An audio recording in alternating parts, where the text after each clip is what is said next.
another exciting episode of Inside the Ring. Now, with me, as always, here I've got young Kane Bradley. You like being called young, don't you? I like that, yeah, especially at this age. It's great, thank you. Absolutely. And we've got a very, very special guest with us today, Mr. Julian Holland. Big round of applause. Well, thank you, guys. Good to be here. Normally, we've got our studio audience here at the moment. You would have heard like a nice big clap. we might edit that in a little bit later. So I've got you in here, Julian, today. We want to talk about a few things. Obviously, we're going to try and steer clear of the whole pandemic thing, because we all know it's garbage. But I suppose that for me, the interesting part about me meeting you was your relationship with Kane here to start with. So firstly, we'll sort of talk about how it is that you two met. Yeah. Well, basically, through boxing, I'm also a farrier, and that's what I do now. Currently, work over at the Cranbourne Racetrack, and basically, Kane being a former jockey, that's where we met, and we've known for a long time. And I actually come here to this venue and do yoga with Kane, and find that fantastic, and helps me, with my job as well, just with the stretching and breathing and everything like that. And I think yoga's for everyone. Yeah, absolutely. We have been discussing that a fair bit recently on the show about ways of being able to de-stress, which of course is a really, really important part of anybody's vocation, whether it's fighting, whether it's horse riding or carpentry or whatever. Well, what appealed to me was because I still do a lot of training. Training is good for my mind. It's always been my sort of thing that I've sort of got out of it, and basically, as I'm getting older, always training hard. So the yoga, it's a different sort of a session. So I'm not punishing my body. I'm giving it more. Giving it more. So that's the way I saw it. That's why I've sort of got right into it. Yeah. I remember the first time that I met you here actually, me being a bit of a novice in the boxing world. As you know, I've sort of spent some of my time in the karate world. And then, of course, Kane told me about your credentials. Could you tell us a little bit about your career? Well, I started boxing at 11. Yep. My father picked me up, took me to a gym when I was 11 years old, and we're watching a couple of spars, and I went down to watch a guy called Frank Ropers, who's a legend boxer. He was in Brisbane there, got a fight in Brisbane, and so this was his last sort of big spar, before the fight. Yeah. And I just saw this guy, a little nuggety bloke, bald head, Frank the Tank Ropers, absolute legend boxer down here in Melbourne. And I just said to my dad, I want to do this, and I think. 6 weeks later, I had my first fight. 6 weeks? We just got straight in. It was a natural progression for me because I was doing it outside the ring anyway, so we just got straight in there. So. Not that we condone that kind of scallywag behaviour, but... I think that's what it was like back then, wasn't it? And also, I was lucky enough, the gym I went to, as a young man, there was so many people to look up to. Like there was Queensland champs, Australian champs, Olympians, all out of that one gym. Wow. So you were never the kingpin. You always had blokes better than you. So if you got smart, you'd get a clip, and you learn, and you always aspired to be something, And that was a real good experience. The ring boxing gym on the Gold Coast, it was a real good gym. I think that's certainly a good point that you brought up there. Being the small fish in the big pond, it's a humbling experience. Through my journey too, I've been at times where here in this gym I've kind of been at the top of things, and it just doesn't feel right. So what I have to do is go find somewhere that I can learn and be the small fish again. That's right. Growth comes from. Travel the world, find people who are better than me, get my ass kicked, come back, teach it to my students. And back at that age, I was 11, and we were going away in Queensland. We go away every week for a competition, so we're fighting every week. So it come around. I was 15. I'd had 50 fights competitively. You know, and you just don't hear that now down here. No, you don't. Because it's all organised now. But what we used to just rock up to the fights, and you didn't know if you were going to have a fight or not. You just rock up, you'd make weight, and then they'd write your name on the board, and then the trainers are there, and they'd have a look at you, and then they'd go, right, hey, my bloke will fight his bloke, bang, and then you're on, you know. And then if you probably have one afterwards, you know, on the way out. But those were the days, and that was all the experience that we learned. And you know, there was, you know, we talk about it with all the guys from that era, and we just laugh. You know, it's craziness. You know? So that's where you grew up as a child? Was in Queensland? Queensland, Gold Coast. Yeah, I grew up there for 20 years. Yeah. What on earth made you come to bloody Victoria? Well, I actually, because I was always working up there as a farrier at the Gold Coast Turf Club, and so it was hard to juggle both. And then I got good sponsorship down here by the union, the CMFU, and so I come down here, got sponsored. There was a promoter down here, wanted to promote me, had a good show going. So it was a real change for me, and I sort of I've always loved Melbourne as well. Yeah. And they're all saying on the Gold Coast, oh, when are you coming home, I'm like, mate, I'm staying. You know? And then it was, you know, because I was fully professional down here, and then when I retired, then I got back into the farrying, and the horse racing down here is the biggest, I believe, in Australia, especially the peninsula. The amount of horses down here on the peninsula. The amount of racetracks that are just in this small area is massive. Yeah. It is. And that's why, like it'd be hard for me actually to go back up there, I reckon, and work. Yeah, right. So, at what point in your career did you realise that, you know, that obviously trainers had realised in yourself that you're actually not too bad at this? No, I don't think you ever get told that. I think it's just a desire inside you. As a young kid, you just rock up and you win some.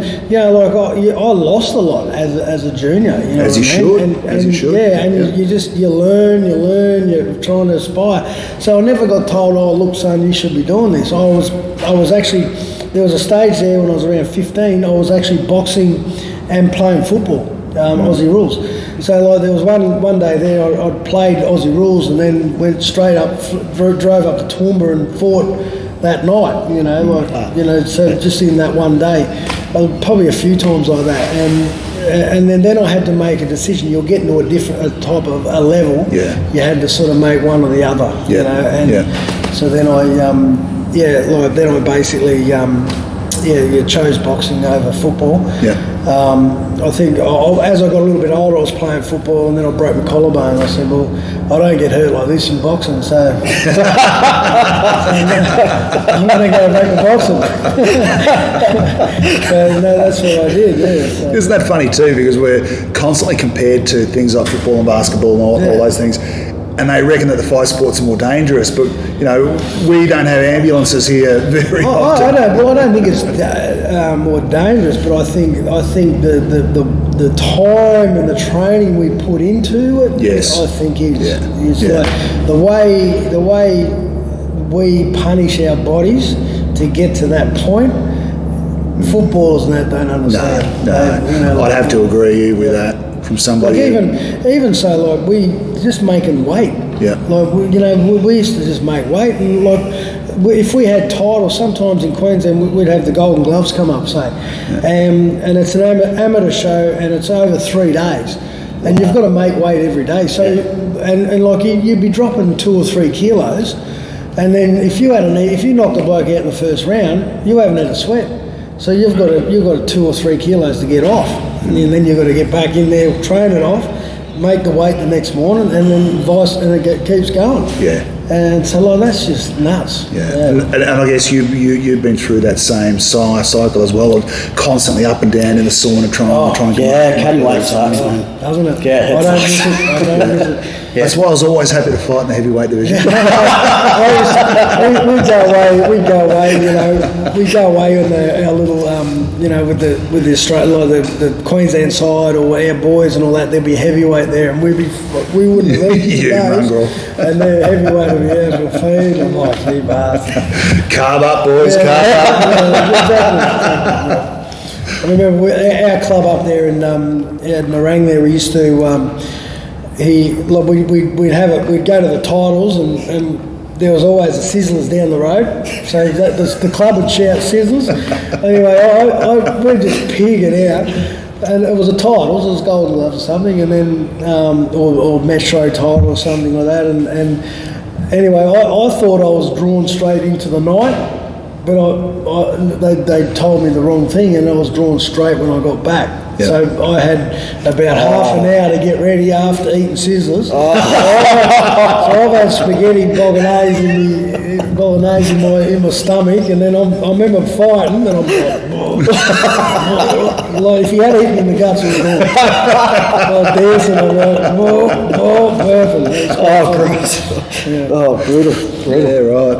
Always go for the kidney shot when your fighter's burping. I like to remember that. I'll have to pass it on to my guys. Yeah, that's good. Well, the body shots are good any time. Absolutely. I remember, as a kid, we used to always be just headhunters, trying not to go out because that's what looked best.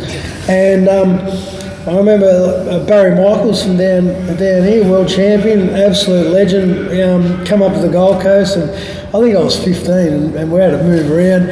He was hitting me with his body shot, and I thought I was going to die.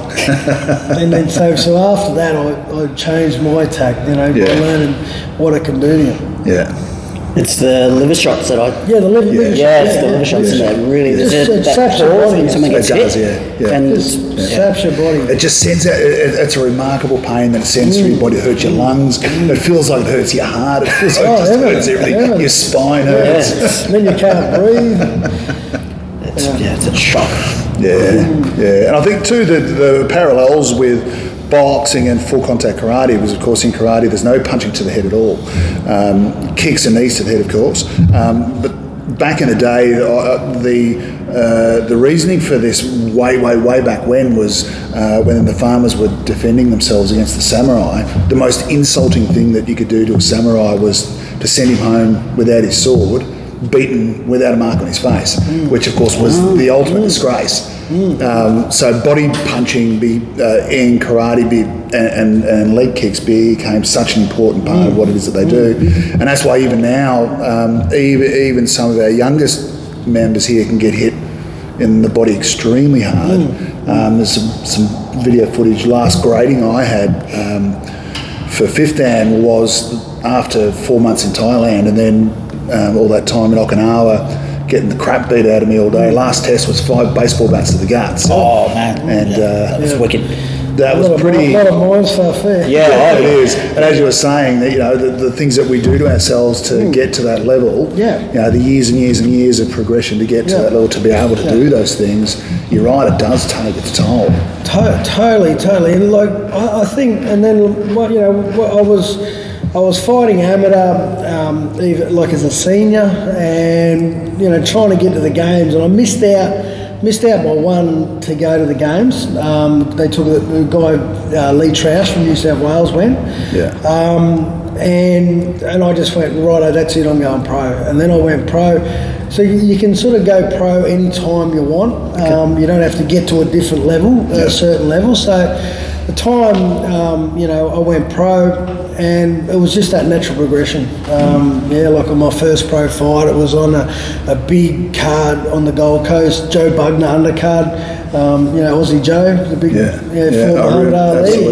He was the main event, and it was pretty huge. It was a big event, and all the locals. I was a local kid. They were all there to see me, and I'm like, how long has this been going on? Because it was that much. You're getting paid as well. Like I went one round, I got 400. I'm like, how good is this? $400 back then.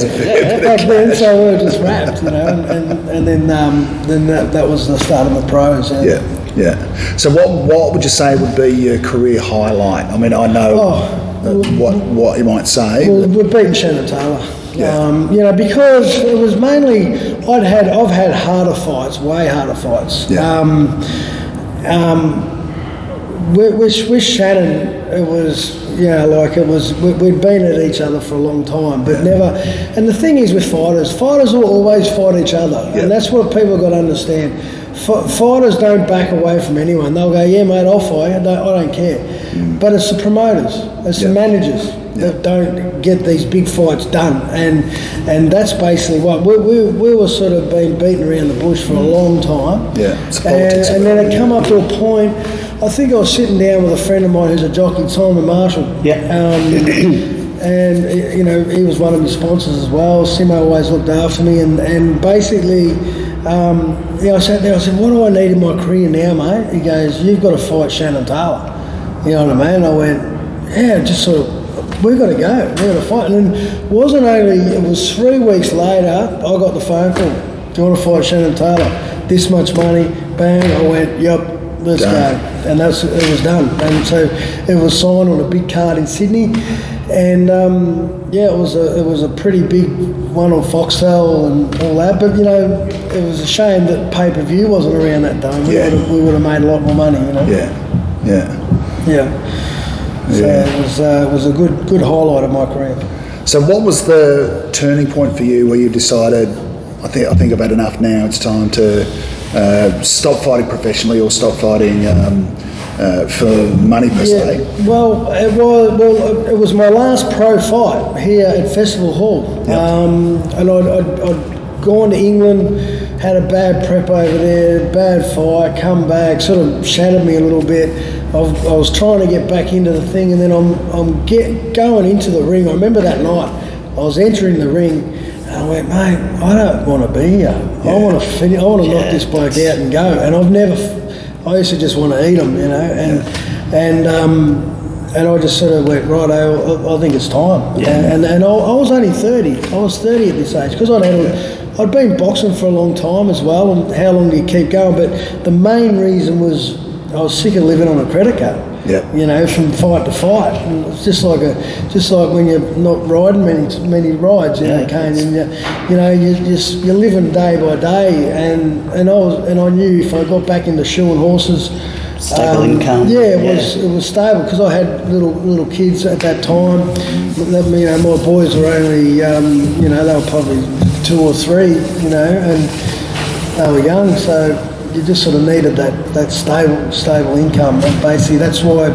And I walked away, and I feel that I got busy quick with my Farrier, and then I got a contract in at Flemington, and I'm shoeing David Hall's horses, so end up shoeing Mackay Diva for the first Melbourne Cup. Wow! And so like it all sort of happened real big, and that.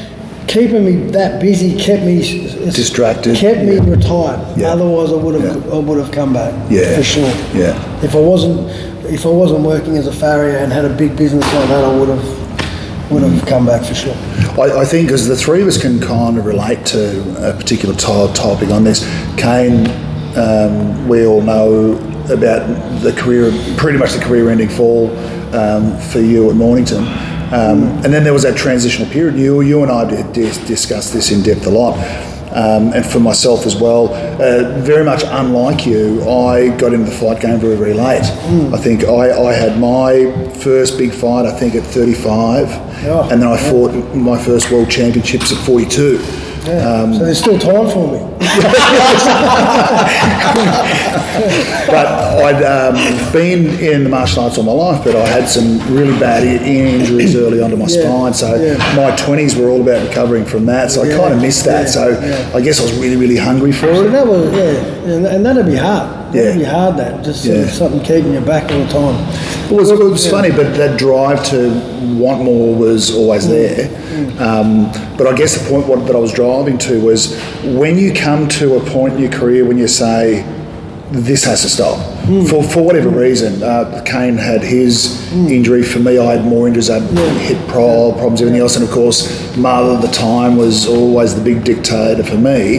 And for you, you sort of come to that point where you realise that you've got to change things.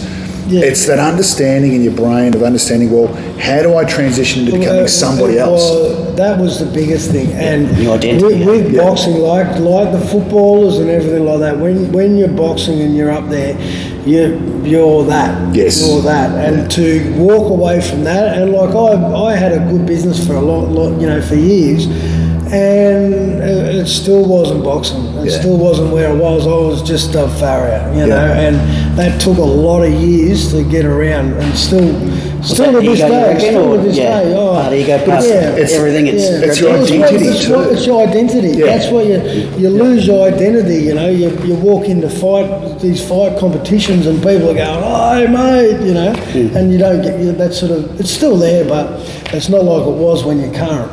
And the current people, you know, it's just a big buzz. Yeah, really. And that is your identity. That's why you do all those training sessions. That's why you train when other people aren't training. You know, like you just to get to that point. Yeah. Then you got to just walk away from it. It's a very hard thing to do. It's really, really tough. It just seems to me like really it was only 2 years ago that for me a 5-hour training day was the norm. You know, that's what you did every day, and that sort of became part of not just a fight prep, but part of every day. And then coming back and raising my young fighters to hold that same mentality, and all of a sudden that just gets taken away, and then you got to look at yourself in the mirror and think, you know, where do I go from here? Who am I? And even though, like, I know that I've got, and you know too, we've got those future steps that are there that we can take and that we've got. But accepting that too, I think it's accepting. I think it's accepting. I think it come to a point, and then it's not about me now. It's about my boys and my family. You know what I mean? So you've sort of got to get to that point and go, well, because when you're actually in it, it's all about you. Yeah. You being a professional athlete. Yeah, being a professional athlete, you're very, very selfish. Very, it very is. selfish. I was going to say that too. It is a very, very selfish endeavour. And you have to be. You have to be. If you're not, you'll get chewed up. Exactly. Yeah. Exactly. Totally. I think I was extremely fortunate. Like my wife, you met my wife Fleur. She's allowed me at a very sort of late stage because she knew she was there when I was first injured. So she knew all the dreams that I wanted that I couldn't achieve. Yeah. So then when it was time for me to do that, she allowed me to do it, which I thought was absolutely golden, and I can't thank her enough. And I've spent months and months and months overseas without her, and all we've had is phone calls every day. She's been here running things for me, and most people would... That'd be tough, because... It was tough. Yeah, it was really tough. I know when I fought in England, when I took the Commonwealth title over there, and just being away from, you know, my babies and the family, I was gone. Yeah. I'm like, you know... Yeah. So how did you guys... There wasn't even phones then, it was just a phone call, you know, you'd be talking on. It was funny, when I was over there, again, you had to remind yourself that you have to be selfish. And being selfish is almost the only way to get through it, because if you... Yeah, well, that's, the selfishness is part of your discipline as well, isn't it? You know, that's part of that, so we need to do that. I kind of don't see selfishness in, like...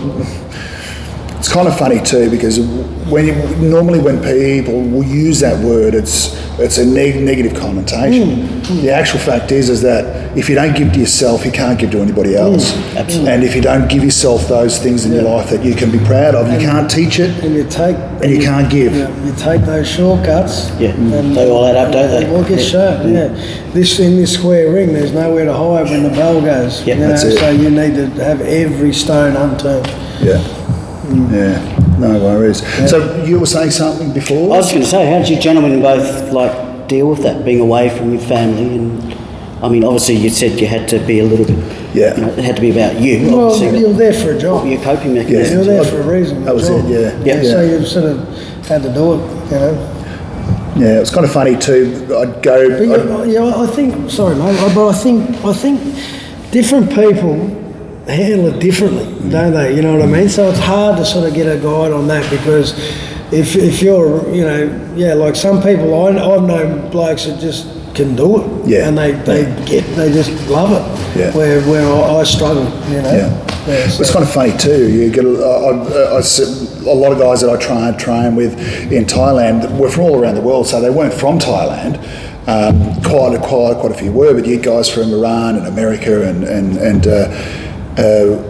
they'd be out every night partying with the girls and everything else, and and for them it was the perfect way to set up the life that they had. Whereas for me, it was going back to my hotel, talking with my wife and going through my photos, having a bit of a sook, get up the next day and just get into it just for the distraction almost. And training here in my home environment was always great because my wife was the one and my daughter cheering me on, but over there I didn't have it. But I was fortunate to have a really, really good teacher and a good master over there.